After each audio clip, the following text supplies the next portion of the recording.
Hey guys, let's talk about the sprint error that I see very often, which is the myth of the big first step. So in acceleration, in our first couple of steps, we always want to drive away from the ground, right? We're trying to generate more power so that we can move faster over these 5-10 meters, these first couple steps. What that usually translates into is people thinking, oh, that means I need to get a big first step in, which is only really encouraged by the fact that people say, pull your knee up as high as you can. Now, when I pull my knee up as high as I can, I'm going to take a really big step forward.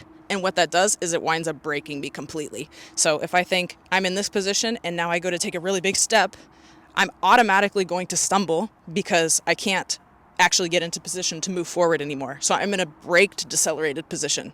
This brings me absolutely nowhere. So when we're accelerating, it's brutally important that we actually take steps that land behind our hip, or at least even with our hip, because if we're moving to the point where our front foot is before our hip, or we're taking this really huge first step, I'm already in a braking position, and you're going to wind up breaking yourself every single step of accelerating over the first 10 meters, which is totally inefficient, potential risk for injury, and simply is never going to allow you to run fast. Instead of taking this one massive step, and instead of thinking about, I'm just going to run on my toes all the time, think about taking a smaller step, not small and choppy steps, but just a smaller step, and thinking about, I'm coming back to the ground faster. Instead of get out in front of your body, think, I'm coming back to the ground faster. And then you're here, and then you can drive forward again. In order to even accelerate, we need this foot, in best circumstances, to be most efficient, to be equal to or behind our hip so that we can actually push away. Otherwise, as said, we're either going to brake, or if you're in a max velocity position, which we're not in acceleration, you got to pull the ground underneath you, which is significantly more work. We want to use acceleration to our benefit as much as possible for as long as possible. Max velocity, we're pretty much